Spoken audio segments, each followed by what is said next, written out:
Buenas tardes, ¿qué tal? Espero que te encuentres muy bien. Qué bueno que decides seguirte exponiendo a la palabra, seguir conociendo más de ella y que Dios pueda seguir ayudándonos a madurar, a crecer, a que espiritualmente podamos estar bien alimentados y que a pesar de las circunstancias que podamos vivir, nosotros nos mantengamos firmes en nuestra fe. De verdad me da mucho gusto que podamos seguir haciéndolo de esta manera, que lógicamente nos encantaría más estarlo haciendo de manera presencial, pero bendito Dios que podemos seguir exponiéndonos a su palabra. Hoy continuamos con nuestro estudio, estamos en el capítulo 2, vamos a ver los versos del 15 al 17 y vamos a hacer una oración para poner este tiempo en manos de Dios. Señor, muchas gracias por tu bendita palabra, gracias porque tú siempre tienes la porción correcta que necesitamos. Ella es la lámpara, la luz para nuestros pies, Señor, para nuestros ojos, para nuestra alma. Gracias, Señor, porque a través de ella nosotros nos podemos conocer a nosotros mismos, podemos conocerte a ti, al Creador de todas las cosas, y ser transformados a tu imagen, Señor. Ayúdanos a madurar, ayúdanos a crecer, ayúdanos a que verdaderamente podamos comprenderla y sobre todo ponerla por obra, Señor. Muchas gracias te damos en el nombre de Jesús. Amén. Y bueno, la semana pasada, hemos estado viendo estos 5 ayes, hablando de estos 5 ayes, estos 5 juicios que Dios está emitiendo al pueblo de Babilonia por la manera en que ellos pues se habían conducido.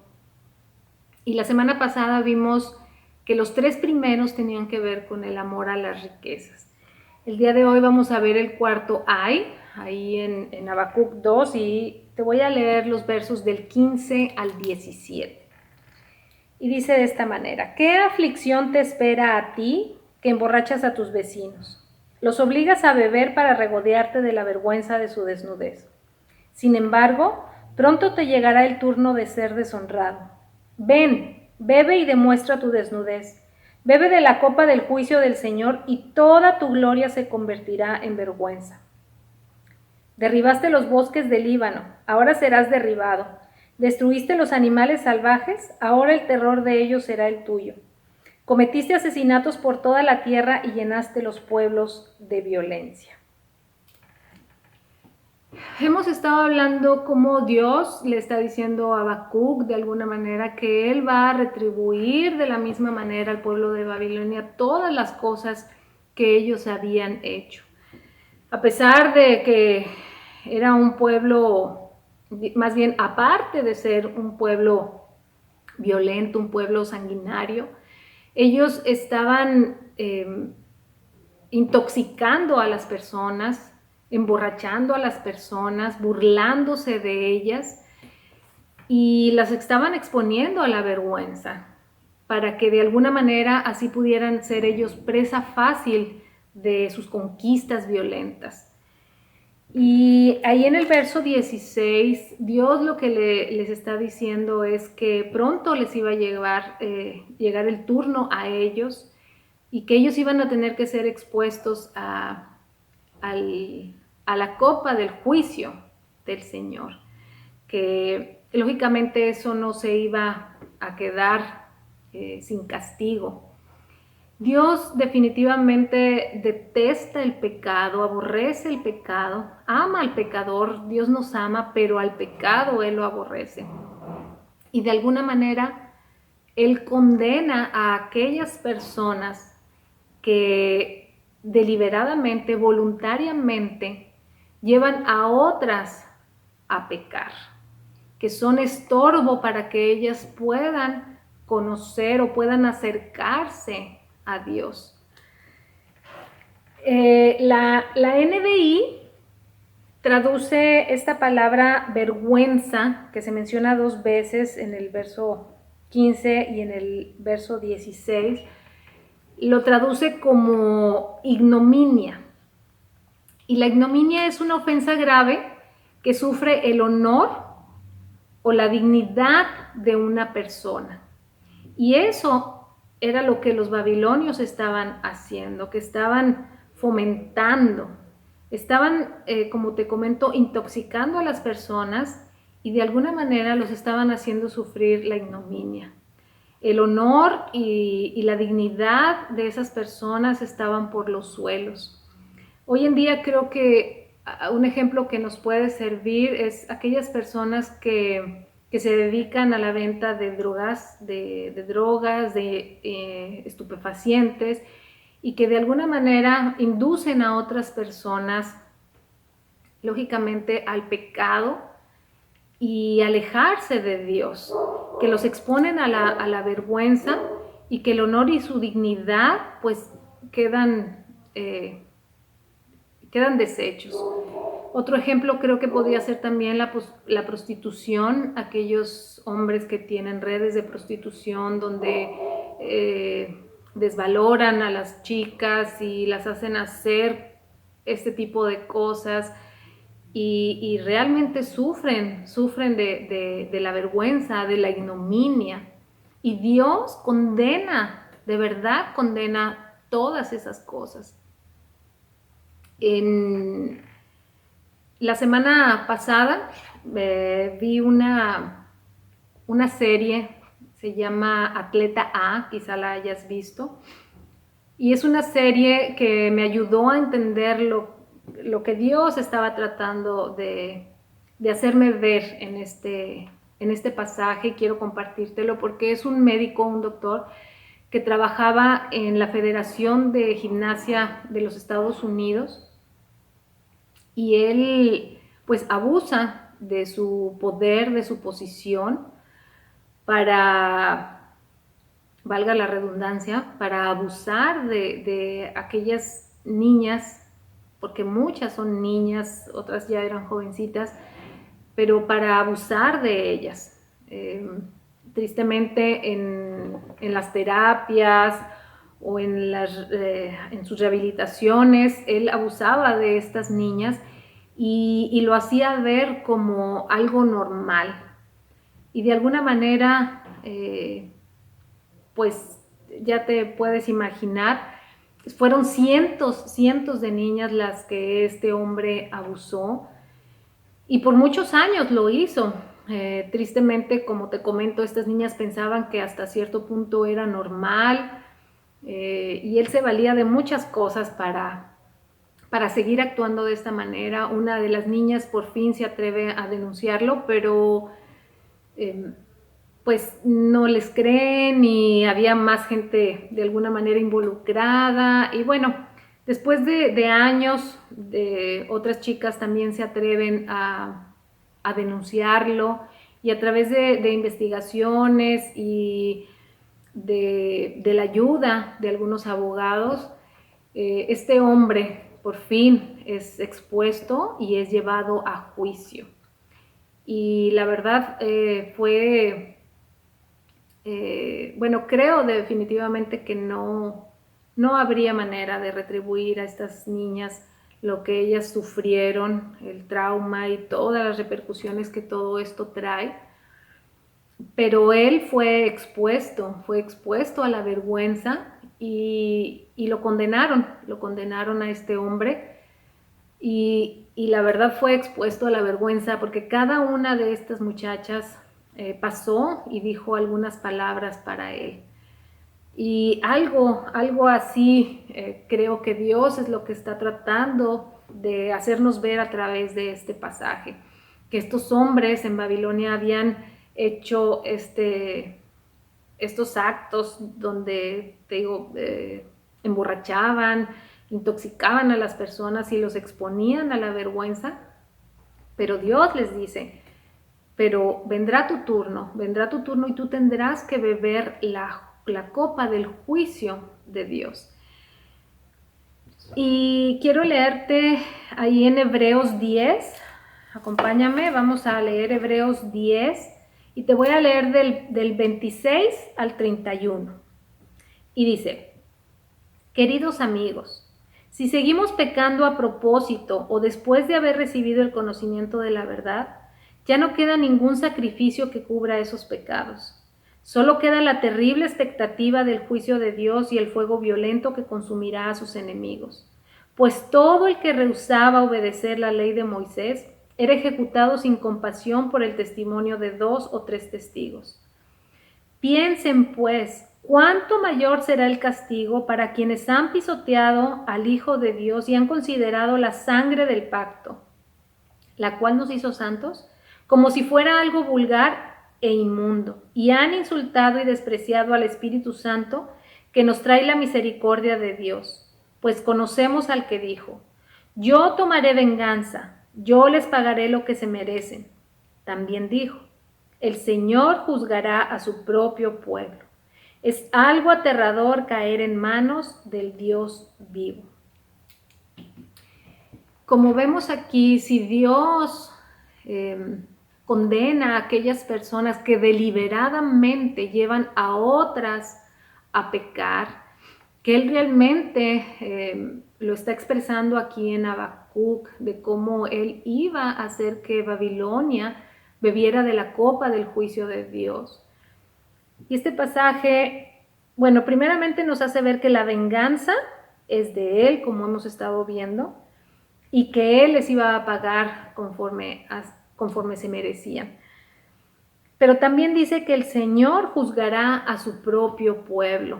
Y anteriormente nos menciona eso, nos menciona que si Dios condena eso en las personas que no lo conocen, pues cuánto más en nosotros que lo conocemos. Primeramente, en no seguir pecando deliberadamente. Dice el pasaje que es como si pisoteáramos la sangre de Jesús, aquella sangre que nos limpió de nuestros pecados. En el Salmo 69:7 dice: pues por amor de ti he sufrido vituperio, la ignominia ha cubierto mi rostro. Dicen que la cruz era el símbolo de la ignominia. Cristo, eso es lo que sufrió por ti y por mí. Cristo sufrió la ignominia. En la cruz era donde se crucificaban a los peores criminales y lo hacían de esa manera para que fueran expuestos a la vergüenza, para que todo el mundo viera que habían sido condenados. Y Jesús sufrió eso.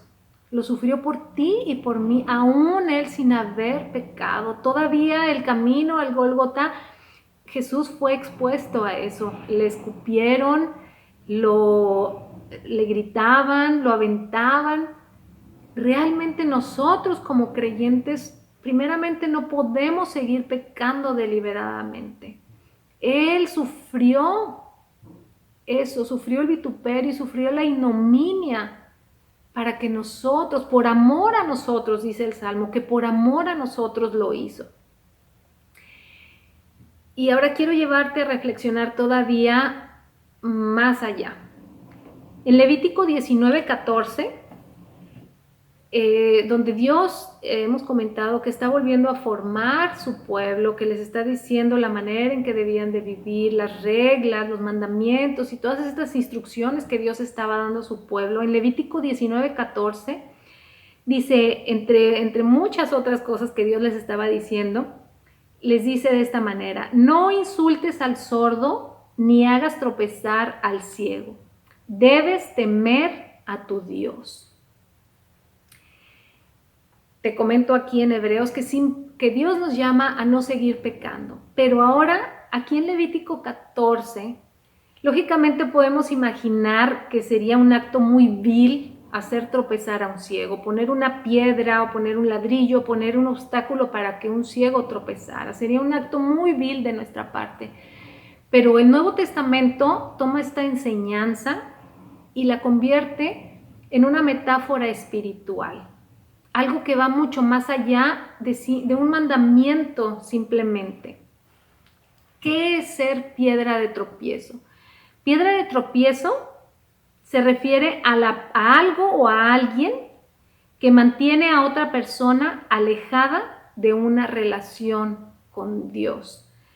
Dios nos ha llamado a nosotros como creyentes, como sus hijos, a ir y compartir las buenas nuevas, a ir y llevar el evangelio. Dice, vayan y hagan discípulos a todas las naciones. A eso es a lo que nos ha llamado. Pero también Dios nos hace ver que no podemos ser piedra de tropiezo para otras personas. Si Dios condena el pecado y Dios condena que deliberadamente, así como los babilonios, llevaban a otras personas a hacer cosas incorrectas y los llevaban a pecar, pues como dice aquí también en Hebreos, Dios va a juzgar a su pueblo. Y Él nos manda a que no seamos piedra de tropiezo para otras personas. Quiero que me acompañes también ahí a Mateo 18. Vamos a leer Mateo 18 y te voy a leer de los versos 5 al 9. Y dice, todo el que recibe de mi parte a un niño pequeño como este, me recibe a mí. Pero si hacen que uno de estos pequeños que confía en mí caiga en pecado, sería mejor para ustedes que se aten una gran piedra de molino alrededor del cuello y se ahoguen en las profundidades del mar. ¿Qué aflicción les espera al mundo? Porque tienta a la gente a pecar. Las tentaciones son inevitables, pero ¿qué aflicción le espera al que provoca la tentación? Por lo tanto, si tu mano o tu pie te hace pecar, córtatelo y tíralo. Es preferible entrar en la vida eterna con una sola mano o un solo pie que ser arrojado al fuego eterno con las 2 manos y los 2 pies. Y si tu ojo te hace pecar, sácatelo y tíralo. Es preferible entrar en la vida eterna con un solo ojo que tener los 2 ojos y ser arrojado al fuego del infierno. Aquí podemos ver cuán condenable es, cuánto Dios condena el que nosotros hagamos pecar. Aquí está hablando de los niños y lo podríamos tomar literalmente, pero también lo podemos tomar como aquellos que son nuevos en la fe, aquellos que apenas están comenzando a poder tener discernimiento entre lo bueno y lo malo. Y también el pasaje nos dice que las tentaciones van a ser inevitables, las tentaciones van a estar ahí siempre, pero dice que qué aflicción le espera a aquel que las promueva, a aquel que incite a otra persona a caer en la tentación. Somos llamados a edificarnos unos a otros, a orar unos por otros, a ver unos por otros, y Dios reprende y condena a aquel que es piedra de tropiezo para otra persona. ¿Qué sería no ser piedra de tropiezo? Pues abstenernos de estorbar en la relación personal de una persona con Dios. Primera de Corintios 8:9 dice, pero ustedes deben tener cuidado de que su libertad no haga tropezar a los que tienen una conciencia más débil. De hecho, te voy a dejar de tarea que leas 1 Corintios 8, todo el capítulo. Habla de cuando los corintios estaban en contradicciones si era o no era pecado comer de la carne sacrificada a los ídolos. Y quiero dejarte de tarea que puedas leer este capítulo, y te voy a leer un pasaje de alguna manera paralelo que es ahí en Romanos 14, y te voy a leer del verso 13 al 23. Romanos 14, del 13 hasta el 23. Y te leo. Dice, así que dejemos de juzgarnos unos a otros. Por el contrario, propónganse vivir de tal manera que no causen tropiezo ni caída a otro creyente. Yo sé, y estoy convencido por la autoridad del Señor Jesús, que ningún alimento en sí mismo está mal, Pero si alguien piensa que está mal comerlo, entonces para esa persona está mal. Si otro creyente se angustia por lo que tú comes, entonces no actúas con amor si lo comes. No permitas que lo que tú comes destruya a alguien por quien Cristo murió. Entonces no serás criticado por hacer algo que tú crees que es bueno. Pues el reino de Dios no se trata de lo que comemos o bebemos, sino de llevar una vida de bondad, paz y alegría en el Espíritu Santo. Si tú sirves a Cristo con esa actitud, agradarás a Dios y también tendrás la aprobación de los demás. Por lo tanto, procuremos que haya armonía en la iglesia y tratemos de edificarnos unos a otros. No destruyas la obra de Dios a causa de lo que comes. Recuerda que todos los alimentos están permitidos. Lo malo es comer algo que haga tropezar a otro. Es mejor no comer carne, ni beber vino, ni hacer ninguna otra cosa que pudiera causar que otro creyente tropiece. Tal vez crees que no haya nada de malo en lo que haces, pero manténlo entre tú y Dios. Benditos son los que no se sienten culpables por hacer algo que han decidido que es correcto. Pero si tienes dudas acerca de si debes o no comer algo en particular, entonces es pecado comerlo, pues no eres fiel a tus convicciones. Si haces algo que crees que está mal, pecas. Y bueno, creo que el pasaje es claro en cuanto a que Dios nos demanda que no seamos piedra de tropiezo para alguien más. Aunque nosotros a veces pudiéramos estar seguros que lo que estamos haciendo no está mal en sí mismo, quizá para otra persona le cause conflicto o todavía no tenga el discernimiento suficiente para ver las cosas tal cual son. Nosotros debemos de tener mucho cuidado de ser piedra de tropiezo. No podemos estorbar entre la relación de una persona y Dios. Nosotros tenemos que cuidar el corazón de las personas, tenemos que llevarlas al contrario, a tener una relación más cercana con Dios. Vemos aquí en Habacuc cómo Dios de verdad está condenando al pueblo de Babilonia por emborrachar, por intoxicar a estas personas y exponerlos a la vergüenza. Dios más adelante les iba a retribuir a ellos de la misma manera y ellos iban a ser avergonzados cuando estuvieran en el juicio de Dios, cuando estuvieran presente de Él y ellos iban a ser avergonzados. Hoy el llamado es a ponernos de verdad en manos de Dios y aquellos que de alguna manera hemos crecido un poco más, porque cuando nos observamos sabemos que nos falta tanto, pero que cuidemos de verdad el corazón de aquellas personas, que cuidemos verdaderamente no ser estorbo para que la gente llegue a Cristo.